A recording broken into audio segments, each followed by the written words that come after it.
Hello, everyone. Welcome to Focus on the Family today. In the name of the Father, and the Son, and the Holy Spirit, one God, Amen. Today, we're going to talk about a very important topic around nurturing our child's development. We're going to take a kind of an interesting angle to this around the brain and how it works with our children. But let's start first. By talking about what do we expect our children's growth to look like. And what I mean by this is what do we think or believe or envision when our children grow? What does that look like in our day-to-day life? So in kind of how the children grows, what do we expect that to look like? So this is one version. These pictures here, they show obviously most of them are positive, and it shows that the child is for the most part receptive, and they are cooperating and they are listening to what's being said, and then they hopefully are adopting that as well for the most part for these pictures. So that is when they're not upset, they're not enraged, they're not having a difficult time with something. They are in a state where their brains can comprehend what is being said and what they need to do with it, with what is being said as well. The other reality really is there's so many times where our kids are just not ready to receive kind of those lessons, and they are dealing with emotions and they're dealing with stresses and fears and a lot of things, and their brain and how they process these things is still trying to figure it out. And in the middle of that, we get a lot of like not receptive behavior, which unfortunately is misunderstood as them not behaving, but more their brains are not quite there. We and as parents that want to make sure that their children are learning and growing, sometimes we tend to try to control the situation. We tend to try to say, no, you have to do this, you can't do that, and we're not appreciating what they're going through necessarily. So that's one angle. Here's another view where, you know what, it's free for all. It doesn't matter what happens, what is done, what's not done. Let them just explore and learn the world with no boundaries at all. And that is also another way of growing children, of how at least how we think of those situations. So how do we make sense of all of these experiences? How do we look at this and understand what is going on, and how do we help our children grow? And the angle we're going to take with this today is going to be through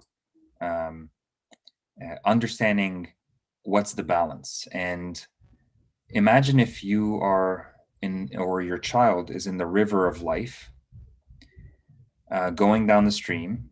There is one side of the river is rigidity and control. The other side is chaos and overwhelming, and everything is happening at the speed at fast and with no boundaries at all. What we're trying to accomplish here is have our children stream down the balance of that river in the middle. And so between your rigidity and control, and on the other side is chaos and overwhelm, with no boundaries. And what we're trying to do is stream them down the middle so that they can actually make sense of what's going around them, make sense of what needs to happen, and make moral and ethical and good decisions as they move forward, as they grow. And that is what Dr. Dan Siegel, who I'm going to share the book of right now, mentions as the river of integration or river of well-being. So this analogy here, I actually took it from Dr. Dan's book, which is The Whole Brain Child. And this presentation is based on the strategies from this book. It is a well-known book. Dr. Dan Siegel is a neuroscientist, and basically he studies the brain, and he started applying the lessons from the brain to parenting and to other aspects in life. So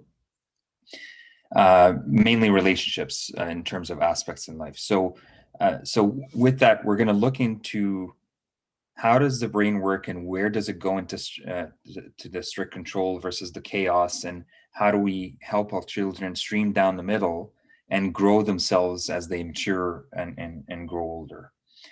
So first off, we have to understand what happens with the brain, and how do we make sense of the experiences we go through, and how do our children, because it works in the same way. So we have different parts of our brain, and that's what Dr. Daniel talks about. And let's start with the left and the right. So these are kind of, I guess, more well-known in terms of the left side being logic, reasoning, the analysis side, how do we comprehend math and science and so on. The right side is the creative, imagination, intuition, nonverbal, the emotions. So that's the left and right brain. And our children need both to really learn and grow in life. Next, we have what's called, or what Dr. Dan is calling, the upstairs and the downstairs brain. So what does that mean? That means the upstairs brain is more, well, let's start with the downstairs, sorry. So downstairs brain is more the primitive, and Dr. Dan sometimes calls it the reptile brain. So that's where your instinct is, and the way you act before you think. Like if a glass is falling off the table, you act to grab it. For instance, that's your instinctual brain. Sometimes also when you get angry, that's where big emotions are coming from the downstairs brain rather than the upstairs brain sometimes.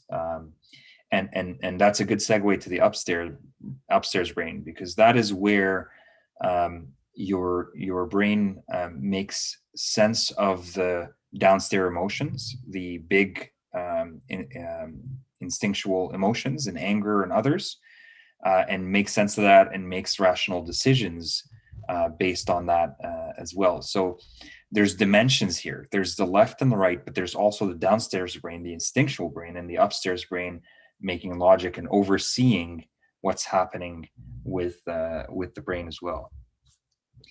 There are more aspects. So there's the implicit and explicit memory. So implicit memory, it's a part of the brain in the back, where this is like where you keep your procedures. So I know how to cook an egg. I know how to drive a car. I know how to do this and that. For kids, they know how to write their numbers or their letters, or dress themselves, etc.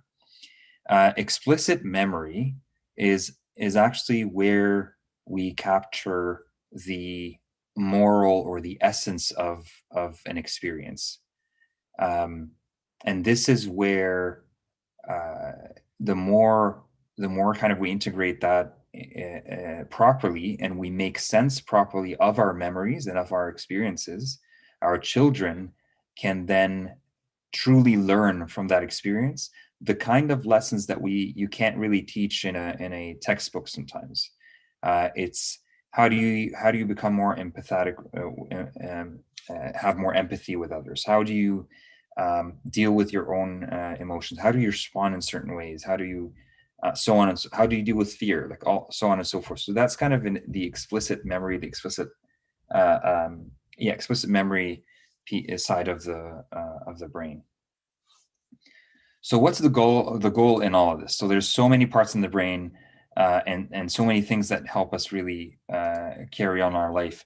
It is really the integration of all of those. How do you, if you're more right brain focused, how do you bring in more of the left brain as well?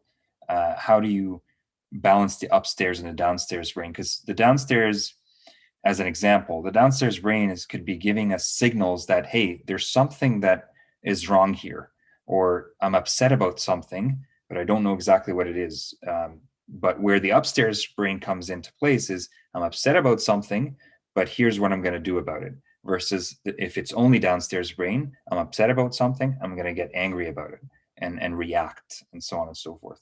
And then all of that feeds into an explicit memory at the end of the day, where you actually learn and apply that as knowledge and wisdom moving forward. So a very important question to pose here as we're talking about the brain, because our experiences, when we're talking about implicit memory, explicit memory, and how do we make sense of life and so on and so forth, we are all wired in a certain way in terms of how we made sense of our own past experience. So in our own childhood, we grew up to know life in a certain way and to understand the world in a certain way, and to deal with people in a certain way, and so on and so forth, and to even categorize people in a certain way. Like, all of these experiences kind of fed into our wisdom, essentially, that we have today. Same thing with our children. They're growing up and they're picking up on certain wisdom, certain ways to survive, certain ways to deal in the world, and they become wired in a certain way. But the big question is, for adults or for children, can the brain be rewired? And the answer is absolutely yes. And that is through a few strategies and exercises that we're going to go through today, that helps you and your child rewire your brain and have different experiences that become explicit memories and become part of your wisdom and knowledge in life, and helps you grow that way. So the strategies to help our kids integrate and grow, they're categorized in 5 categories, but we're really going to go through a total of 12 strategies within those categories. So we talked about left and right brain integration. We talked about upstairs and downstairs. We talked about integrating memories. And the fourth is integrating as a whole. So many parts of myself or my child. How do I make this whole experience integrated? And then last but definitely not least is self and others. How do I integrate that as well? So we're going to go through each of those strategies, and I hope they're helpful to you, and we're going to summarize at the end as well.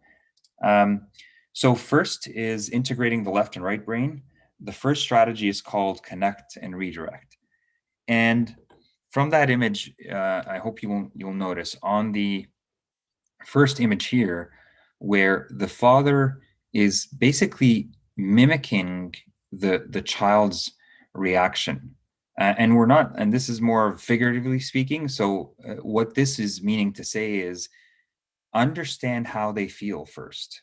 If they are in this big rage of emotion, whether it's sadness or anger or anything else, first connect with that emotion.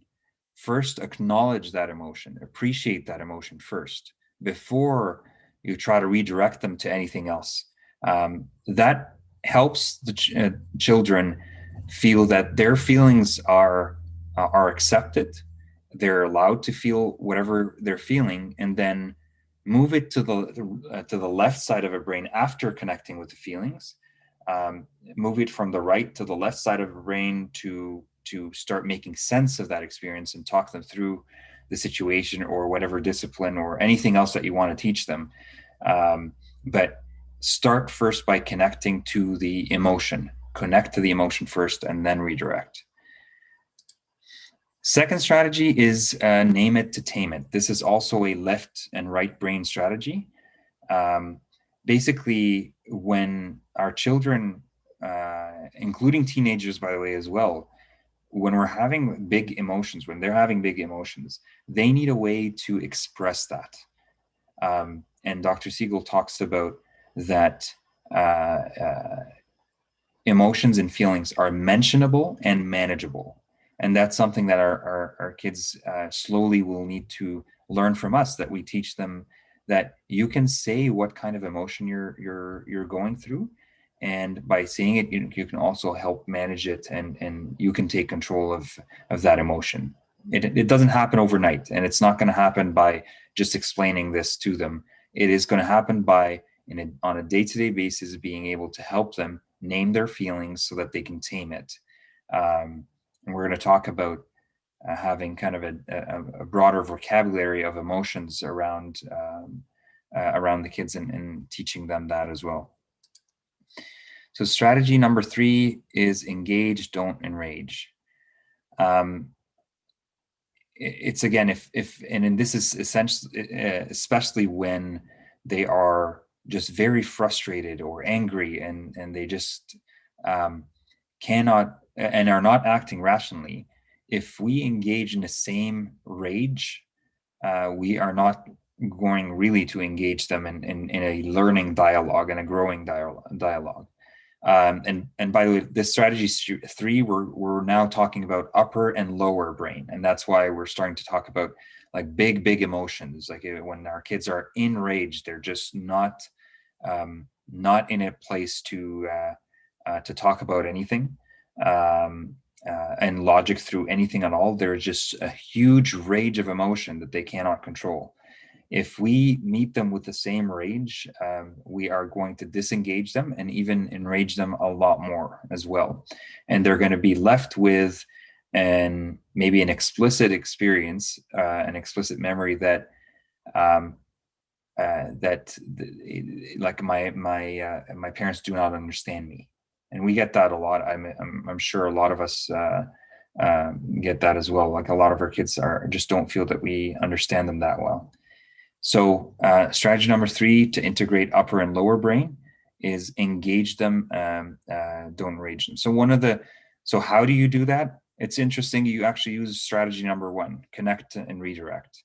So first, absolutely acknowledge their rage and start asking questions about what is going on with them, and ask very curiously.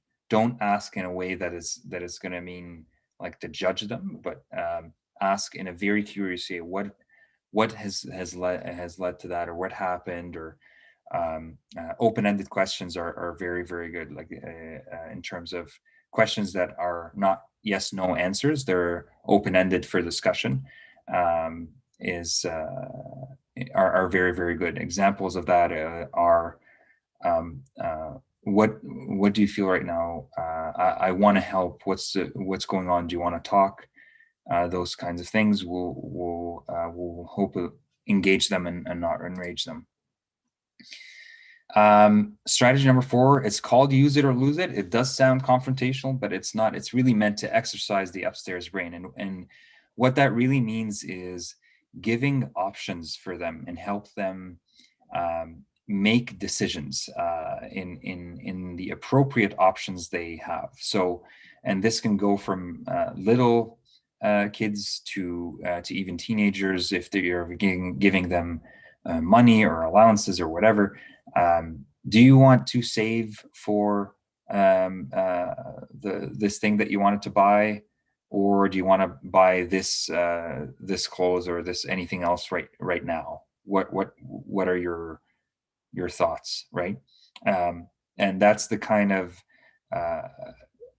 appropriate choices that will help our children integrate their upper brain a lot more and engage their upper brain a lot more, making sense of choices and so on.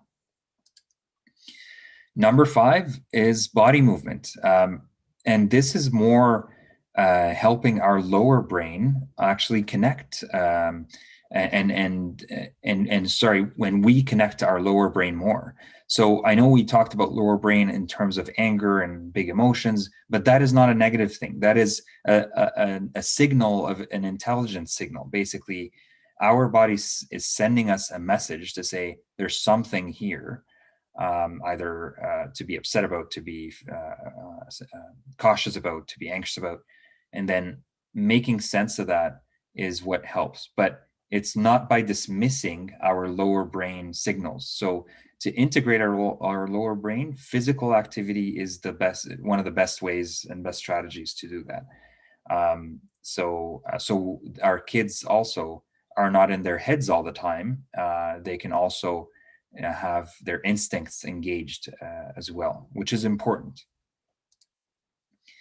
So moving on to integrating memories. And that is a very, very important topic and is not well talked about or often talked about in the context of families and parenting and children, where we always feel that if there was a negative emotion, we want to make sure our tendency is to not have the kids remember it and try not to mention it that much.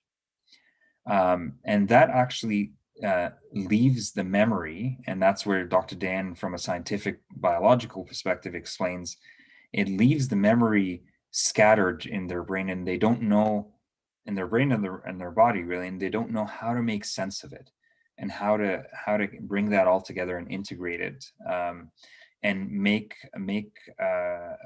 or gain a solid lesson learned out of it, and a good explicit memory.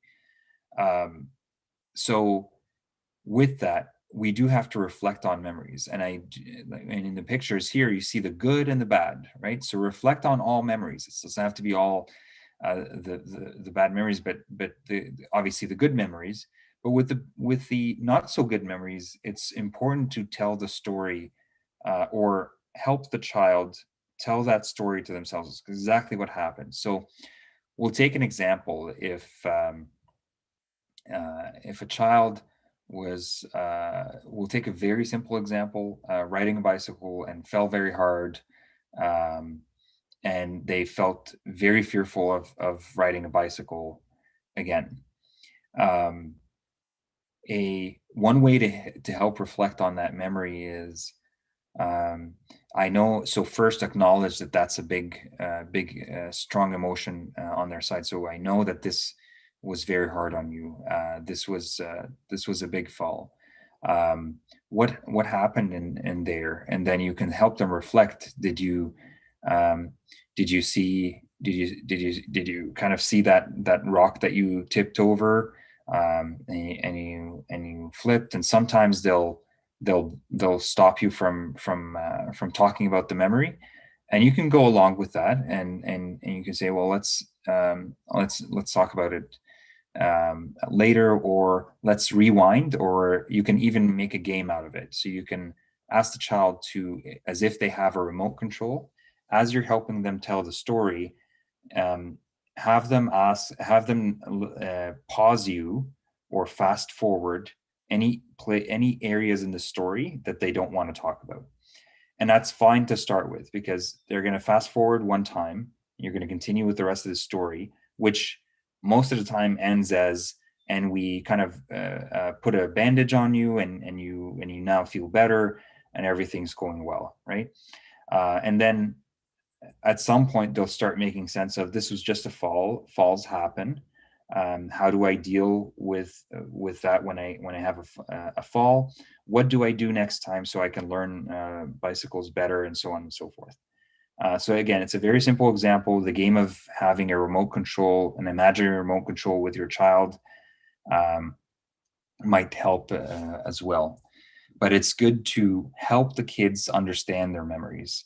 Again, this is not to torture anybody, just so that we're obviously aware.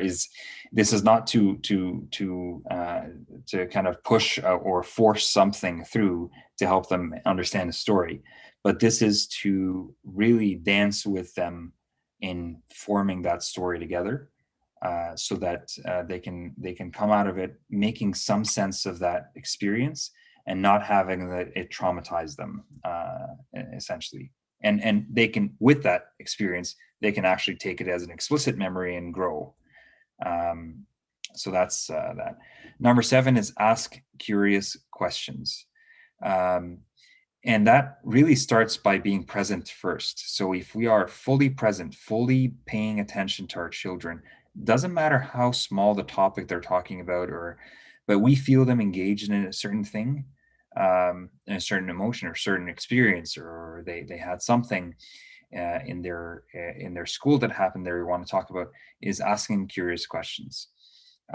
You can also help them make sense of their day at school by asking them what happened. And often we also get, well, how was school today? Well, good. So that's obviously a very it's a good way as well, but it's a very we haven't really got into helping them understand their day. And so for little ones, we could use as what was fun, what was not fun, and and what was something that just you didn't see coming happen, or you didn't expect happen that happened. Or another approach is to tell them, tell me three things that happened today at school, and one of them is not true, and I will guess which one of them is not true. So have them kind of explain their day a little bit. Some days they'll say like just very normal stuff, but at some point they will have that exercise of, I'm reflecting in my day, and in the memories I've had in the day, and I can reflect on that, and you can then potentially one day they're going to come back with that more significant experience in their mind, and talk through it and walk through it as with the other strategies as well. Number 8 is teaching them to, and this is, we're moving from the memories into integrating the whole child, is paying attention to what's happening inside. Like right now, how are you feeling inside? Oh, I feel kind of sick in my stomach. How does your body feel? The body feels tired, and so on and so forth. And this, again, these strategies are not meant to necessarily be done on each on their own. You can combine these things to kind of help them understand their experiences.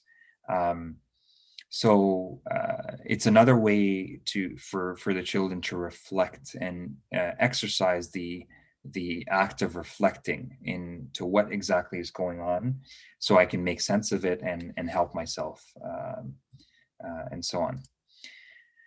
Number 9 is always teach our kids to that feelings do come and go. They are not like in a state where I'm sad, then the whole world is going down. It's more, if you're sad, this is going to pass. How can I help you? And then going back to, again, naming it and taming it, and reflecting on what's going on internally, and telling the story, and so on and so forth, helps the kids kind of get through that. And then reminding them every now and then gently that, remember when you were very sad? See, now you're happy. Feelings come and go. Feelings always come and go. And the more we talk about our feelings, the more we can make sense of them, and the more we can help ourselves when we are not in a good emotion or a good feeling. So that's very important for the kids to know. And this is also in integrating the whole child, is teach them. And often, to be honest, we also need a lot of help ourselves as adults to be more rich in our vocabulary of expressing ourselves and our emotions. And that is extremely important for relationships, and for someone's own health as well. So there are ideas to print kind of lists like this one, with kind of expressive pictures or whatnot to help them, and put that somewhere in the house, and talk through that. Or sometimes when our kids are feeling they have big emotions, we can bring them to that board and help them kind of clarify to us what's going on. All of these strategies, again, as a parent, if we're not present and paying attention to what's going on in our child, we may misuse some of those strategies. So it's important to always pay attention to what's going on. If they look sad, um, and kind of looking down and quiet, then maybe they're in a more of a mood to talk rather than play. If they are just angry and very agitated, then they do need acknowledgement of their feelings, um, and may not be receptive to bringing them to a board and having them explain that. Probably doing that after you connect is better, so on and so forth. So paying attention and being aware and present with our children is very important. That's a whole other topic of itself, but at least important to note. Last category, which is the last two strategies, is integrating self and others.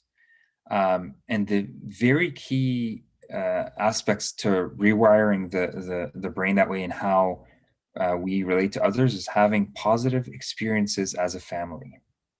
So it's not just a matter of going through the day and things are done, or the homework is done, they have their meals, they're tucked into bed and we're done. But really, you have to pick very positive experiences as a family and do those. They don't have to be necessarily every day, but every now and then you have to have kind of this positive experience as a family, because that's how our children learn how to relate to others. That is a very important aspect. And then number 12 is connect through conflict. So for our children to learn how to deal with others and truly relate to others is when something bad happens, or you're within a conflict with your child, or your children or siblings are in conflict together, or they're in conflict with their friends, is connect in that moment. It's not the easy fix it like that or fix it like this. It's more, how do you process conflict? What does that mean for the other person? How do you feel about it? And what do you think they feel about it? What about you try this? And then you talk about it again. It's connecting through that conflict, rather than conflicts needs to be avoided, or very fast and quick fixes and so on and so forth. And unfortunately, we all do this. I do this. We all do this. We are all busy in our day, and we often just fix quickly to just move on. And it's not about getting perfect, right? Like if we connect through 2 out of 5 conflicts, or whatever, it doesn't matter how much, but even if one, we are moving the kids in the right direction, even if a little bit. And every piece helps.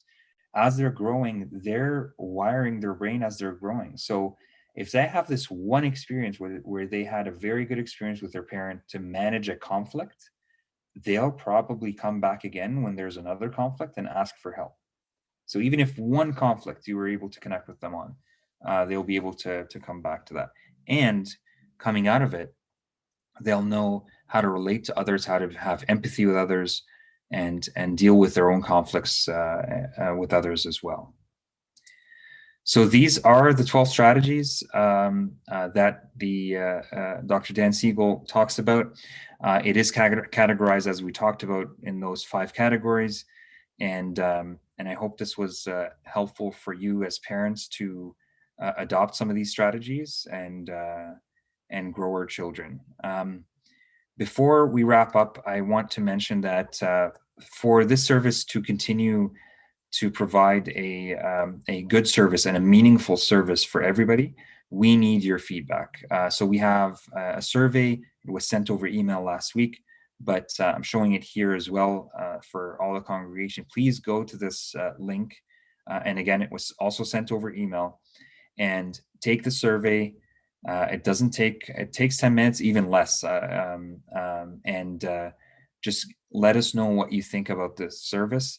And if you want to have a free form, and this is anonymous, by the way, so we just capture your email to so that the survey can send you your responses if you'd like.